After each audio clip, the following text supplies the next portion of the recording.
తల వంచి ఎరగడే, తల దించి నడవడే, తల పడితే వదలడే, తన పేరు చరణుడే. ప్రాణం పోతున్నా వస్తున్నా పొగరు వీడడు వీడే, దూరం వెళ్ళండి వెళ్ళండి వచ్చాడు నిప్పై వీడే. ఏ భోగి భోగి భోగి భోగి కచ్చలన్నీ పైకి లాగి, భోగి భోగి భోగి భోగి కాచనంట పిచ్చిరేగి. ఒక్క లుక్, ఒకే ఒక్క మాసు లుక్తో టాలీవుడ్ నుంచి బాలీవుడ్ దాకా రచ్చరచ్చ చేసేశాడు చరణ్. ఎక్కడ చూసినా ఇప్పుడు పెద్ద టైటిల్ ఫస్ట్ లుక్ గురించే మాట్లాడుకుంటున్నారు. సోషల్ మీడియాలో అయితే పూనకాలెత్తిపోతున్నారు. ఏటి ఒకటి కాదు రెండు కాదు, ఒకే ఒక్క రోజులో పెద్ది అనే హ్యాష్ ట్యాగ్ మీద 3 లక్షల ట్వీట్లు పడ్డాయి. ఈ మధ్యకాలంలో విడుదలైన సినిమాల్లో ఇదే ఆల్ టైం రికార్డు. సోషల్ మీడియాలో వైల్డ్ ఫైర్ మాదిరి రచ్చరచ్చ చేసింది Peddi first look. Mass audience కి మంచి విందు భోజనం దొరకబోతుంది. ఇక ఫస్ట్ లుక్ తో పాటు గుర్తింపు కోసం పోరాటం అని కామెంట్ పెట్టారు. అంటే ఏటన్నట్టు పల్లెటూరులో ఉండే ఆటగాడు గుర్తింపు కోసం గల్లీ నుంచి ఢిల్లీ దాకా వెళ్తాడన్నట్టు. ఆ దారిలో ఎట్టాంటి అడ్డంకులు ఎదురయ్యాయి, ఆటన్నింటినీ చరణ్ ఎట్టా దాటుకుంటూ వెళ్ళాడు అనేదే చూపిస్తారని అంతా మాట్లాడుకుంటున్నారు. రంగస్థలం సినిమాకి జాతీయ అవార్డు మిస్ అయింది, కానీ ఈసారి మాత్రం పెద్ద సినిమాకి అస్సలు మిస్ అవ్వదు. పాత రికార్డులన్నీ చెరిపేసి మరీ అవార్డు అందుకుంటాడు చరణ్ అని చాలా కసితో ఉన్నారు ఫ్యాన్స్.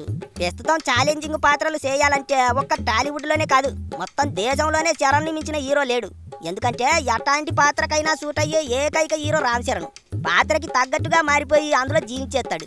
అందుకే ఇప్పటిదాకా చరణ్ చేసిన పాత్రలన్నీ ప్రేక్షకుల్లో అట్ట గుర్తుండిపోయాయి. ఇప్పుడు పెద్ద సినిమాలో చేస్తున్న పాత్ర కూడా అట్లాంటిదే.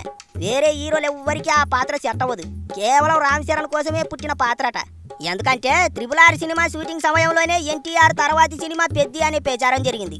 ముందుగా పెద్ద సినిమాని ఎన్టీఆర్ తోనే చేద్దాం అనుకున్నారట నిర్మాతలు. కానీ అంతలోనే ప్రాజెక్టు రామ్ చరణ్ చేతిలోకి వెళ్ళిపోనది. ఈ మొత్తం ఈసే వెనకాల ఉన్నది డైరెక్టర్ సుకుమారే అంటున్నారు. బుచ్చిబాబు తన గురువు సుకుమార్కి పెద్ద స్టోరీ మొత్తం వినిపించినప్పుడు అంతా విన్న లెక్కల మాస్టారు తన స్టైల్లో లెక్కలన్నీ వేసుకొని మరి శిష్యుడికి క్లియర్ గా చెప్పాడట.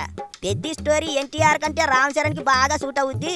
ఒకవేళ పూర్తి కథ ఎన్టీఆర్ కి చెప్పకపోయింటే ఇక్కడితో వదిలే రామ్ చరణ్ కి స్టోరీ చెప్పు అని చెప్పాడట. పెద్ద కథకు రామ్ చరణ్ అయితేనే న్యాయం చేస్తాడని బాలబుద్ధి మరి చెప్పాడట. దాంతో అట్టా పెద్ద సినిమా చరణ్ లిస్ట్ లోకి చేరిపోయింది. రంగస్థలం సినిమాలో ఓసారి చరణ్ యాక్టింగ్ చూశాడు సుకుమారు. ఆ నమ్మకంతోనే పెద్ద స్టోరీకి ఆయన అయితేనే సెట్ అవుతాడని నమ్మకంగా చెప్పాడట. పెద్ద ఫస్ట్ లుక్ చూడగానే చాలా మందికి సుకుమార్ అట్ట ఎందుకు చెప్పాడో అర్థమైపోతున్నది. ఆ రేంజ్ లో నిప్పు పెట్టింది ఫస్ట్ లుక్. రాబోయే పెద్ద టీజర్ కూడా మామూలుగా ఉండదంటున్నారు. కొడితే కుంభస్థలం బద్దలైపోతుంది అంటున్నారు. ఈసారి ఆ రేంజ్ లో కొట్టబోతున్నాడు రామ్ చరణ్. మొదటి సినిమాని అక్టోబర్లోనే విడుదల చేద్దాం అనుకున్నారట, కానీ సమ్మర్లో విడుదల చేస్తే బాగా కలిసి వస్తుందని ఆలోచిస్తున్నారట. ఈ లెక్కన వచ్చే ఏడాది సమ్మర్లో ఎండితెర సుమ్మైపోతుంది. ఏటైనా ఇప్పుడు అంతటా ఏటి నడుస్తుందిరా అంటే పెద్ది గురించి టాకింగే గట్టిగా నడుస్తుంది. అన్నింటికీ మించి నార్త్ లో ఉన్న మాస్ ఆడియన్స్ చరణ్ లుక్ చూసి పెద్ద సినిమా మీద భారీ అంచనాలే ఎట్టుకున్నారట. అట్టా ఉంటది మరి గ్లోబల్ స్టార్ క్రేజు.